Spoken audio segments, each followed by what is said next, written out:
safe little town. Quiet streets, spacious yards, friendly neighbors, and a charming little village with a bunch of shops and restaurants. It really is not a place where you need to look over your shoulder at night if you're walking alone or anything like that. It just feels safe, which is part of the reason my parents trusted me home alone at such a young age. I still live with my parents today in the same house. The night in question, it was a weekend. My parents were leaving me home alone for the night. When we were really little, my grandparents would watch my older sister and I, but since my sister wasn't home for whatever reason, and since I was kind of old enough to be left alone at that age, my parents decided to just trust me by myself. My parents had us young, so they've always been a bit more active in the sense that they'd often travel or go out on the weekends with their friends. They left me some money for pizza for dinner. It was the ideal night for a 12 or 13-year-old. House to myself, video games all night, and pizza for dinner. I used to be obsessed with James Bond video games when I was a kid, so I was playing some game called Nightfire for like my third playthrough on my PS2. After I finished the game again, I decided to order the pizza. There was a pizza place right by our house called Gianni's. It's been closed for years now, but it was one of my family's go-to pizzerias. I ordered a regular pie. At the age of 12, I could easily eat 3 slices by myself. My mom told me to wrap the leftover slices in tinfoil and put them in the fridge. I switched out discs for another video game in the meantime while I waited for the pizza, and when the doorbell finally rang, I hurried downstairs with the $20 bill my parents left me. My mom told me to tip $4. The pizza place was like 3 blocks away, so honestly, it wasn't a bad tip, especially for the time. The delivery driver was some 30-something-year-old looking guy, though he looked a little rough. Like, he had a really long and gross beard. He also wore glasses and was wearing a black trucker's hat. I gave him the 20 and asked for the specific change. As he handed me the box and counted the change, he looked up at me and then looked past me into the house and said, "You alone here?" I knew it was an odd, creepy question, and my parents taught me well about being wary of strangers. I said my parents are on their way home, a stupid answer in retrospect. I could have just said no, but I knew he was asking because first of all there were no cars in the driveway, and the fact that a kid was accepting the pizza at the door instead of an adult. After he handed me the change, I closed the door. I ate in the kitchen, probably had 3 slices and then wrapped up the rest of them and put them in the fridge. I went back upstairs and played my other James Bond PS2 game, Agent Under Fire. I liked this one less than Nightfire, but it was still good. Hours go by of me playing. It was probably 11 o'clock when the doorbell rang. Naturally, thinking it was my parents, I rushed downstairs to the door. I said through the door, "Mom? Dad?" But an unfamiliar voice on the other side said, "Hey, I need help." They said they need to use a phone. I said, "Who is this?" And he repeated that he just needs to use a phone. I didn't want to peek through the window because, quite honestly, I was scared. I decided to go upstairs and ignore it. I knew from common sense alone that opening that door would be a horrible, horrible idea. I was walking up the stairs, which are directly in front of the front door, when the man outside banged on the door, and I heard him say, "Wait, please, I need help." What that meant was that he saw me. He was watching through the glass at the top of the door. I turned around, and though it was dark on the front porch, I could still see the outline of the man's head. Though I couldn't see his eyes, it was obvious that he was staring back at me. I ran upstairs and ran to my parents' room. The only house phone that was upstairs was in my parents' room, so I went to the phone immediately and called my mom's cell phone number. I didn't memorize my dad's number at that age. My mom picked up the phone, likely under the influence of a few glasses of wine, and then I told her that there's someone at the door asking to come in. This comment likely sobered her up instantly, as I remember her tone shifted dramatically, and she sounded much louder and more concerned. She asked me a few questions. Firstly, if I had answered the man or at all made him aware that I was home, and I told the truth and said yes. I asked who it was. My mom's tone grew more and more concerned. She asked me if for any reason someone knew I was there by myself, and I immediately thought of the pizza guy. I told her that the pizza guy asked if I were here alone, and around this time, the doorbell rang 2 more times. I told my mom in a panic, expressing that the guy would not leave. My mom told me to stay put in their room and keep the bedroom door locked. She said they were calling the police. My mom kept me on the line with her on her phone while they called the police using my dad's phone. They had to leave the restaurant they were in to go outside to better be able to communicate. It was a summer night. The windows were all cracked open to let some air into the house, and through my parents' window, I heard the gate on one side of the house leading to the backyard opening. It opened in a very discreet, gentle-sounding way. I told this to my mom, and she kept telling me to just stay quiet, stay in their room, and keep the lights off. I said quietly into the phone, "What if he tries getting in through the den window?" My mom would tell me to just stop talking and wait for the police. She would continue talking into the phone, feeding me updates from the police and their ETA, reminding me also to not talk. I was starting to calm down just a bit when I heard the unmistakable sound of footsteps downstairs. Footsteps of someone inside the house, wandering around. I whispered this in a panic to my mom, and I heard her scream something into the other phone to the police. Probably something along the lines of, "The man is inside the house, hurry up." My mom told me to hide under the bed and wait there. For my 12-year-old self, it was the most horrific, unreal moment of my life. The only thing keeping me feeling relatively protected was the tiny little lock on my parents' bedroom door. I heard footsteps coming up the stairs. The stairs are by my sister and I's bedroom down the hall. My parents' bedroom is further down. The footsteps faded for a few moments, I'm assuming as the intruder went into our bedrooms, searching. My mom told me the police would force their way in and to not move until they were inside. I heard the footsteps in the hallway coming down this way until they got to the bedroom door, and then they tried pressing down the doorknob only to find it locked.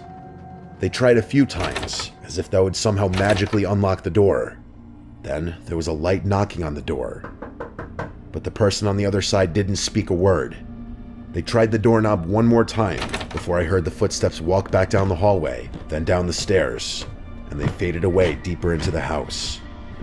I did my best not to burst out into tears the entire time. I didn't even whisper anything into the phone because I was too scared to make the slightest sound. My mom finally told me the police were there, but to still stay put. I was expecting to hear them kick down the door, but instead, I just rather suddenly heard multiple heavy footsteps and a man shouting my name, identifying himself as a police officer. I heard them coming up the stairs, and my mom gave me permission to answer them and unlock the door. There were 2 officers upstairs when I opened the door, and then 2 more downstairs. They didn't have to kick down the front door because the back door was left completely ajar. The back sliding window was also slid completely open, which was the obvious original entry point. I had to talk with the police and tell them everything that happened, including my suspicion of the pizza guy, with my parents listening in on the phone. They were en route home, and by the time they got back, there were only 2 police officers still at the house. With the police report including a note of the pizza guy, they said they'd do their investigation. My parents brought me to Gianni's Pizzeria the next night and asked me to point the guy out if I saw him. When I didn't see him, they asked the manager which employee matched the description of the delivery guy I described. He said that would be Phil, who was currently out doing a delivery. After explaining the whole scenario, he said there's no way that would be Phil and asked us to leave the premises. Long story short, my parents made a big scene in the pizzeria, and they said they would never give them our business again. We went to the car and waited in the parking lot. We waited for almost an hour, and when he never showed up, we left. My parents thought it was because the manager called or texted the employee, which caused him not to show back up, but who knows? My parents contacted a few lawyers who ultimately didn't take the case due to a lack of solid evidence, stating it would be a waste of time, basically. Ultimately, we never did go back to that pizzeria, and it wasn't for a long while after that my parents felt safe leaving me home alone again, simply because of this incident. Ultimately, I do think it was the pizza guy, or at least someone associated with him, because who else would have known that I was home alone that night?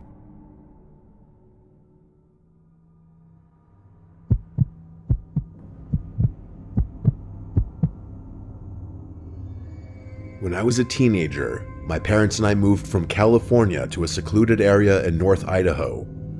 My parents had just retired and built their dream home deep in the backcountry. We had no neighbors in sight, just forest.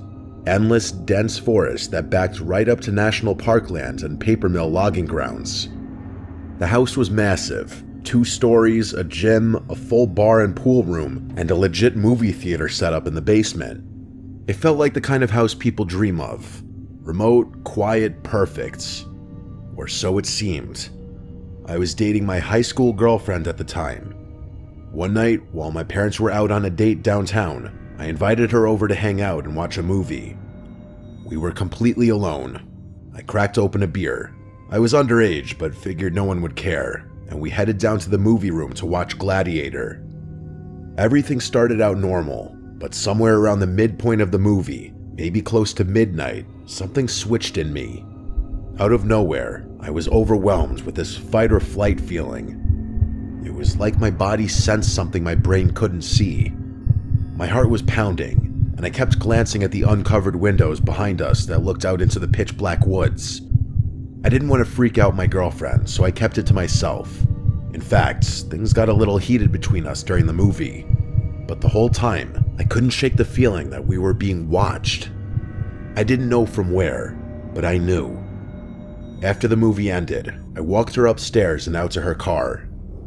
The house was dead quiet again. She drove off, and I turned to go back inside, when I remembered I'd left the bar, pool room, and movie room lights on. So I went back downstairs. I turned off the lights in the movie room first, then paused. My eyes drifted to the large window that looked into the backyard, and that's when I saw him. Man, he looked homeless. Wild hair, filthy clothes, but what froze me in place was his expression. He had the biggest, creepiest smile I've ever seen, with wide, staring eyes that looked absolutely deranged. And in his hand was a knife. He was gently tapping it on the glass over and over. At first, I thought I was hallucinating. I slowly backed away and went to the bar room to shut off the rest of the lights. That room has a sliding glass door that also faces the woods. I flipped the switch and watched in horror as the man calmly walked from the window to the door, still smiling, still staring. At this point, we were less than a foot apart, just the glass between us. He didn't try to get in. He didn't move at all. He just watched me. I went upstairs without a word. Right then, my parents were walking through the door. I told them I think I need to go to the psych ward or something. I swear I just saw a guy with a knife watching me outside. My mom went pale. My dad's eyes narrowed, and without a word, he went to the gun safe, grabbed his rifle, and stormed out to check the property. I asked my mom what was going on, and she said there have been a few break-ins in the area. A guy wandering through the woods trying to get into homes. The description you gave matches exactly. The police were called, but they didn't find anything. No signs of entry, no footprints, just cold black woods. That should have been the end of it, but it wasn't. That night, as I tried to sleep, I could hear a light tapping sound beneath me. My bedroom was on the 2nd floor, directly above the movie room. It sounded like metal gently tapping glass. I tried to convince myself it was nothing. The tapping lasted for hours. This happened night after night for weeks. Sometimes it would stop. Sometimes I'd wake up at 3 a.m. and hear it faintly again. I even thought I heard footsteps on the roof one night. I checked the windows, but I never saw anyone. Still, I couldn't shake the feeling that I was being stalked, watched. Then winter came. My parents had to go out of town for a few days, but they were still nervous about what had happened.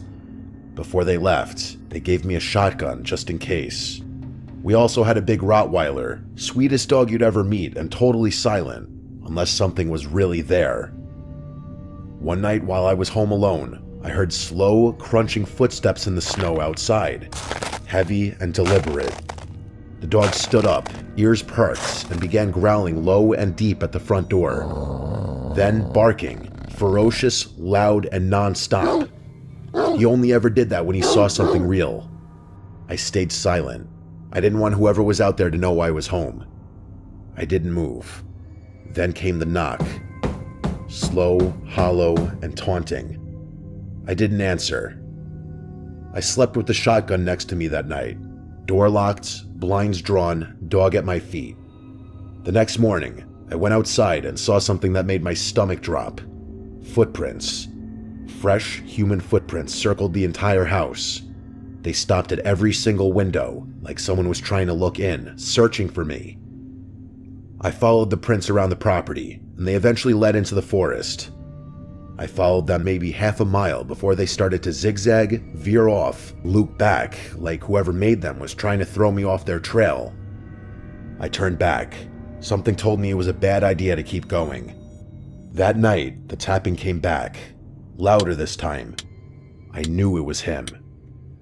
I unlocked my door, grabbed my shotgun, and stepped onto the second-story deck.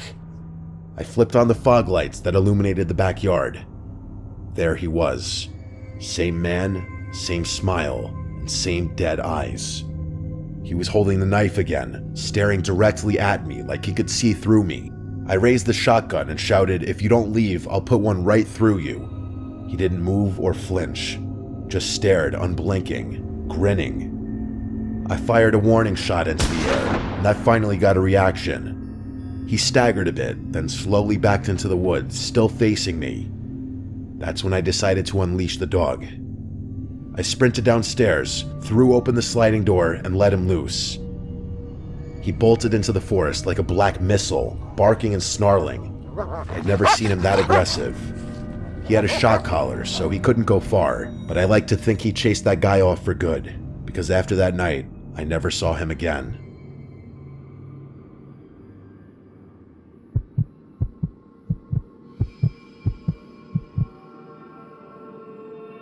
This happened in March of 2022 during spring break. I was in my second year of college. My friends and I, 6 of us total, decided to rent a cabin out in South Carolina for a few days, just to get away from everything. No school, no stress, no phones. It was supposed to be one of those quiet trips where you drink too much, play music too loud, and maybe make some memories you'll laugh about later. There were 4 of us guys, me, Matt, Chris, and Tyler, and 2 girls, Jess and Sarah. We'd all been close since freshman year. The cabin we picked was stupid cheap for its size. 2 stories, a wraparound porch, 2 bathrooms, and listed as being on private land near a lake. It was way out there, no towns for miles, surrounded by forest.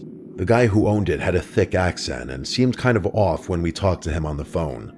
All he said was, "Just don't go wandering too deep into the woods. Some old stuff back there.